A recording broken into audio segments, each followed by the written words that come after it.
I want to talk to you about a bathroom.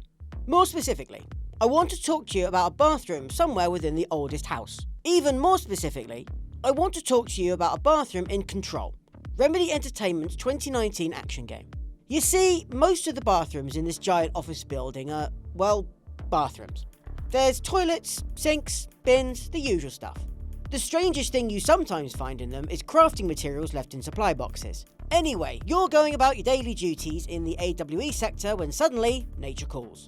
So you pop into the nearest bathroom, only to find one of the walls has collapsed into a pure white abyss of hovering black debris and a seemingly endless nothingness. Yeah, Control is a bit weird. In fact, Control is one of the best examples of what is called the new weird.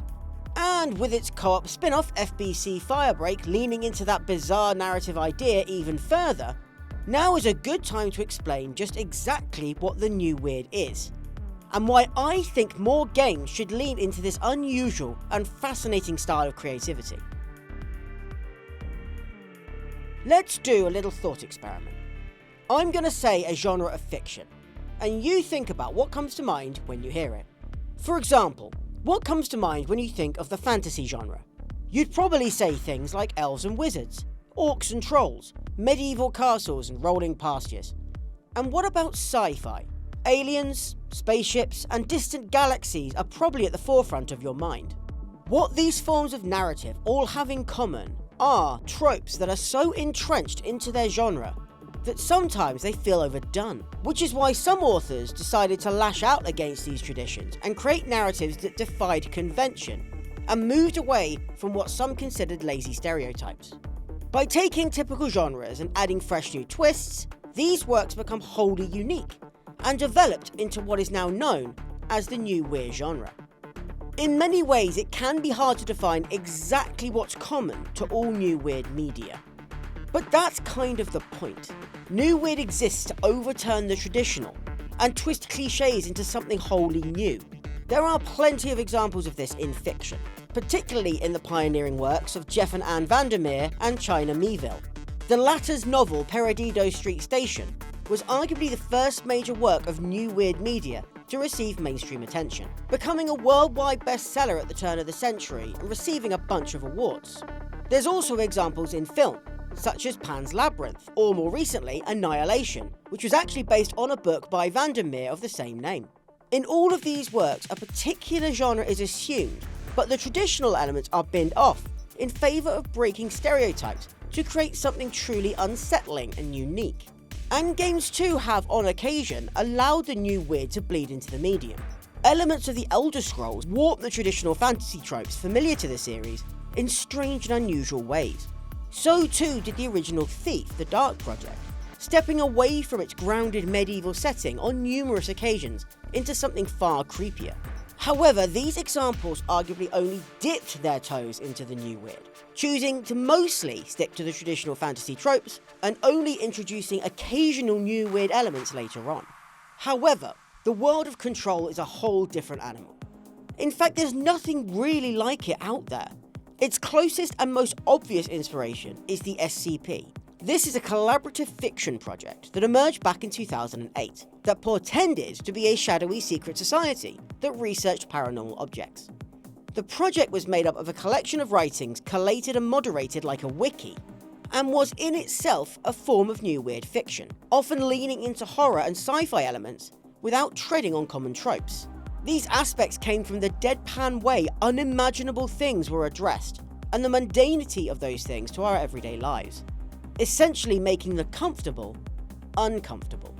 Control leans heavily on that idea. Everything starts out pretty normally when you first enter the oldest house, home of the Federal Bureau of Control, an arm of the US government tasked with investigating the paranormal. Sleek polished floors, utilitarian office equipment, glass-panelled offices. Anyone who's ever bore the drudgery of the daily office grind will be all too familiar with the setting. However, things quickly descend into the bizarre and downright terrifying, as the mundane objects housed within the facility exude strange properties that causes them to behave in unpredictable ways. From a fridge that kills you if you stop looking at it, to a mirror that sends you into a parallel world where everything is reflected, and a flamingo statue that bends the physics of reality itself.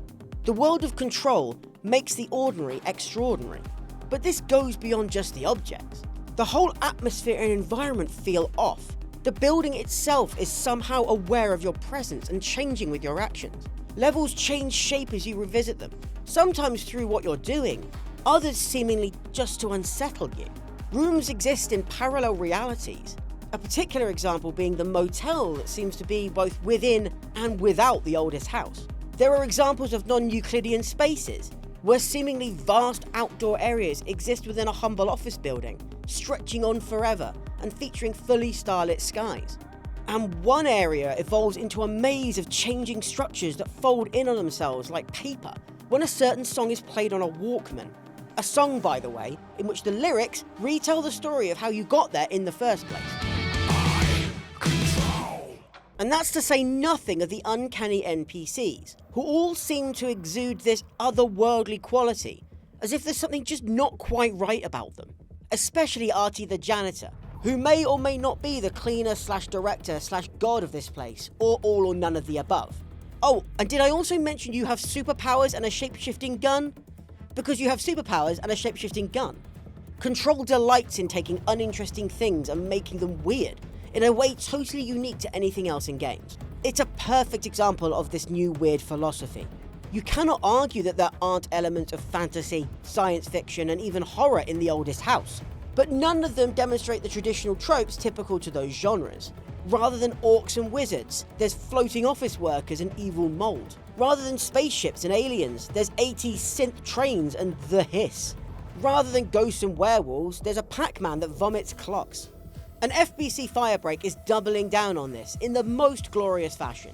For example, at one point in Control, you wander into a random office to find it absolutely covered in sticky notes. A document you find explains that they seem to be multiplying by themselves, forcing employees to have to work from home. Well, Firebreak looked at that and thought, okay, how about the duplicating sticky notes are a suffocating parasite that you have to wash off? Oh, and then what if there's an entire monster made out of sticky notes? And then, unlike most other developers who'd be like, no Jenkins, that's just stupid, Remedy went ahead and did it anyway. Lots of other weird things are planned to pop up as well. A teapot that shoots out tea as hot lava? Check. A rubber duck that draws enemy aggravation? Check. A garden gnome that calls down lightning like it's fucking Zeus? Check, check, and check again. Much like Control, Firebreak is taking a lot of tropes of the fantasy action genre and replacing the traditional elements with something stranger. And as far as I'm concerned, far more games should take this approach. So many new games fall back on the same tropes, which I just think is detrimental to their success. You can have all the unique and interesting game mechanics you like, but if you dress them up in yet another generic setting, it's just going to get lost in the noise. Take Eternal Strands, for example, that came out in January this year, and has some really cool mechanics involving combining different elements and using climbing mechanics on major enemies. But it embraced the same fantasy tropes we've seen 1,000 times before, and now no one's talking about it. Compare it to the most popular and discussed fantasy game of 2025 so far. Clair Obscur Expedition 33 has been incredibly successful, and that has definitely got a whole bunch of new weird elements. A creepy floating lady in the sky writing numbers on a giant pillar that kills everyone above that age. A race of small creatures with brushes for heads. An island made up of stone faces that includes bosses generated through human emotions. Yeah, this isn't your typical fantasy fare. The new weird is proven to make game worlds memorable, as games like Control demonstrate. And they can be successful too. Despite initial low sales, word of mouth meant the game continued to sell as people were told about this bizarre game set in a shape-shifting office building. To such an extent that 5 years after the game dropped in 2019, it was still selling copies and making money. And I wouldn't be surprised if FBC Firebreak follows a similar path, as people hear about this fun 3-player co-op shooter where you can use a piggy bank as a weapon. Well, let's hope so anyway. We need more games like this, both for our own benefit and for the industry as a whole. If you're interested in learning more about new weird fiction, or checking out some other examples, I've put a reading list in the description. Make sure to hit the like button as you scroll down, and subscribe to the channel for more videos like this one.